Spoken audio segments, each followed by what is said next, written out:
Hello, everyone. Welcome to Joe Consumes Cinema. I'm your host. How can a man serve two masters? But what if there's only one master? And today we have The Last Kingdom, Season 5, Episode 9, the penultimate episode. So I'm expecting fireworks here. We might get a very big battle between the Scots and their allies up north, and also Uhtred and the Mercian forces, which have all, coalesced around Uhtred, which is a really cool thing to see, honestly. I do think at some point Edward is going to come to his senses in this situation. I understand the desire to be cautious, but at this point, all that you have learned, you should really just take more direct action. He's done that before and it's proven effective, but at the same time, people have started viewing him as a tyrant, and I think that deeply disturbs him on a personal and emotional level, and he's trying to avoid that perception as much as possible. So he's kind of carved out this strange path in his mind where there's like a middle ground between these two extremes. And honestly, his conclusion is just dead wrong. He should just throw all of his support behind Uhtred. I'm very confident that if he did so, this thing would wrap up, nice and neat. Edward would probably not have to die this season. So yeah, we still are on the lookout for that. Uhtred is 100% going to take back Bebbanburg. We've needed that for, the longest time. That great conversation between Uhtred and Father Pulik. Another really, really good scene up there with, the conversation that Uhtred and Alfred had a couple seasons back. Talking about how Uhtred is conflicted between what he views as these two polar forces pulling him in opposite directions, his need to protect his family, and his need to keep his promise to Alfred about helping Edward in his pursuit of, Alfred's dream of that united England. And Uhtred really feels like he's abandoned his family in pursuit of keeping his promise to Alfred, and he kind of looks on that with deep regret. The two major demands on his core belief of him keeping his word, being honorable, protecting his family, keeping his word when he gives it. There is a path forward where all can be achieved at the same time. And yeah, now he pursues it with an open heart. We see at this point that all of his men have come back to him. This is a cause that they can fight for and really believe in. But yeah, it should be really cool. And honestly, I just want to get to this one as fast as possible. Patreon link down below. With that, let's get right to it. Do his men still bar the gate? Yes. I told him he should not turn his back on Northumbria, and he was not pleased. When it must be delivered, God is with us. Prepare the men of Wessex. All must gather at the gate. Yes, Lord King. I think they're going to march out united. There's not going to be a fight. Do not risk sundering Mercia from Wessex. You should be advising Lord Aldhelm. But I shall not. Ethelfled would follow Uhtred. I do not fear Ethelhelm, Constantine. No, but you fear Alfred and his legacy. You are worthy to live in the Chronicles as the one who unified England. I know when you are afraid. This is your destiny. That was another great scene. My God. If Edward falls in pursuit of this, dream of Alfred's, that would be very tragic, but also great storytelling. He's already here. There's not going to be a fight. He's going to lead them. To Bebbanburg then, Lord Uhtred. We retain Northumbria for the Saxon people! This is going to be a really fucking good episode. He does not know. For all this bluster, he does not know when these Scotsmen come. He just hopes they do. He's right. It is unlikely he will arrive south by sea. With luck, his full army will take days to gather. Onward. When King Constantine's army appears on the horizon, set fire to that church! He really did come by sea. Was that the boy who'd be king of the Saxons? Indeed, Elfrid. Trust no one who advises you. Damn good advice. Ugh, it is tempting.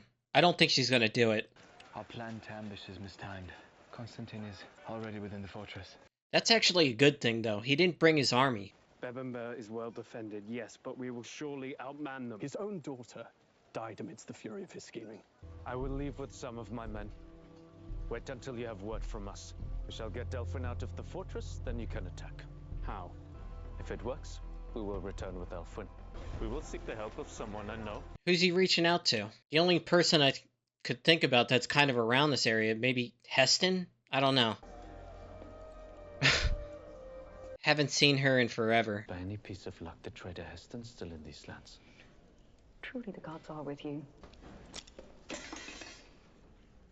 Steal from me and you'll regret it. I am to enter Bebbanburg.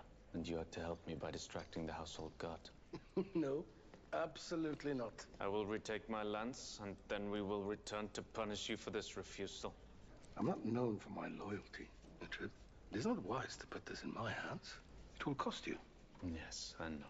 Be patient. He has never let you down. Spies north of here say the Scots have left the camp and march in this direction. I fear he is going to attack. Without Lord Uhtred. Do you plan to jump and swim away?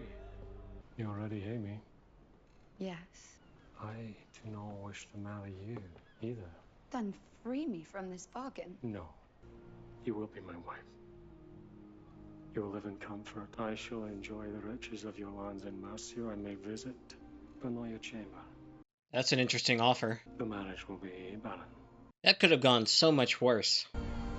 Oh god, they gotta climb these fucking rocks. We do not seek to trespass, only to wait for our cargo and salvage it. Clever distraction, all things considered. Faking like their ship got wrecked and, you know, all of their valuables are just washing along the shore. The path is gone. Is there another way? There's no time. Tide is turning. Men will be leaving their posts. Let's talk. We climb. Oh god. I'd be wary of a ploy. Danes send men to observe in the weeks before they attack. King's pretty smart. Come into the fortress where we have fire. That is a kindness, but we've much to do. A wedding feast is imminent, and that is a delight we wish to share. Oh, well, that got messed up quick.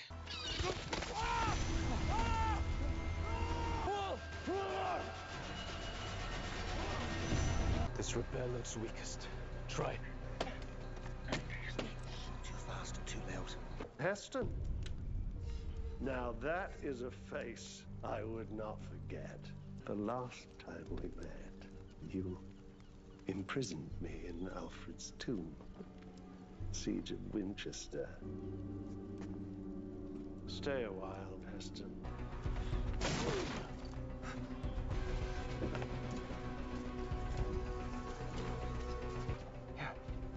You are most likely to be recognized. The time offered to prevail is slipping away. What of Uhtred? Edward might cause a distraction for Uhtred that'll help him out. That the King of the Scots? Aye.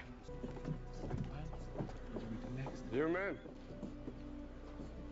stay in the courtyard. Why does Constantine place his men here?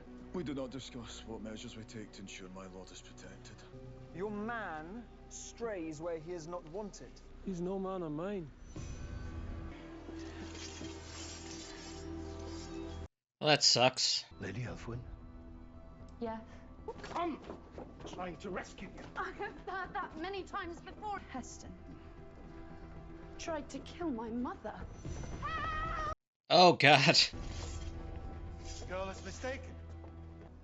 You're a liar. Your plot is discovered. Tell me the truth of why you came to Bebbanburg. I serve no one but myself. Wow, he kept it. I have no allies here. Wow. Heston actually made me like him before he got killed. Many have joined her here amongst the trees. Who the hell is this? We know you are here! Lady Elsworth. Oh, they could be a big help. Are no friends to Christians? Perhaps we need your help. Soldiers approach from the south. How many? Many. Good time on that distraction. No, not yet. Bring a message from Edward. Give us Lord Ethelhelm and Lady Elfwin, and we will not attack. Refuse, none will survive! Okay, took some time just to gather my thoughts. Another really good episode. A lot is happening. We are about to get a major battle next episode to seal out the show. I'm guessing Edward is going to fall in it, and that's how we're going to get King Aethelstan. So this episode was really interesting. It brought back Heston only to kill him off, but it actually made me like him a little bit in his final moments, because he could have given Uhtred up and his men. Instead, he kept to the lie and, didn't betray them, which really impressed him from that character. Very unexpected, in my opinion. So Uhtred comes up with this cockamamie plan after Edward agrees to finally go forward and pursue this dream of a united England the best way possible, which is to have Uhtred as Lord of Bebbanburg. And they march off. They have a plan. It kind of gets messed up because King Constantine, the King of Scotland, shows up way earlier than expected. His men are currently marching towards Bebbanburg, but they're kind of still a ways away. He shows up early to meet his new bride, and yeah, it kind of throws a monkey wrench into things because they don't want to storm the keep with, a full frontal assault or whatever, because doing that may force a situation where Aethelhelm, having no other choice, will put a knife to Elfwin's throat. They had originally hoped to deal with Lord Aethelhelm and Witgar, separately, and then strike a bargain with King Constantine. And yeah, this kind of just really messes things up. Uhtred and his men are climbing the cliff face and break their way into Bebbanburg. Their plan is to do a stealth mission while Heston distracts them. It kind of all goes awry because Heston pretends that his ship got wrecked and all these valuables are washing ashore. He's only supposed to buy a little bit of time for Uhtred to, get inside. As they're scaling the cliff face, part of it has collapsed, so they have to climb up and then literally cut their way through the wood into Bebbanburg. This unfortunately takes a lot of time. Witgar invites Heston inside as a wedding guest, but really he just suspects that he's up to something. Uhtred's men get inside. The only thing that saves Uhtred from being captured with the rest of them is the fact that he wore the helmet and the uniform. They stuck out like a sore thumb, so that was kind of dumb on their part. Tried to pretend that they were Constantine's men. He's like, they're not mine. And they get taken to the dungeons right away. Because of all these delays, Edward loses his patience and decides, you know what, I'm just going to march right up and demand that they surrender Elfwin and Lord Aethelhelm, otherwise I'm going to storm it. I'm not going to wait for Uhtred to give any signal because I guess he just suspects that something had happened to him and, something went wrong. It was really cool. Lady Elspeth and Edith went away from the encampment for a little while. I had no idea where the hell they were going. They ended up in the woods somewhere, and she's calling out to the forest, show yourself, and then all of a sudden Stora pops up. So that was a really cool tie-in. I think that makes a lot of sense. She's definitely not going to come to, Edward or the Saxons' aid, that's for damn sure. But she might come to help Uhtred, even though there is a rift there. It was a really good episode. Have a lot to look forward to next episode. Finally, we get to the end of this show. I do know there's a movie I have to watch. But yeah, honestly, I just want to get right to the finale. So, as always, thanks for watching, and peace.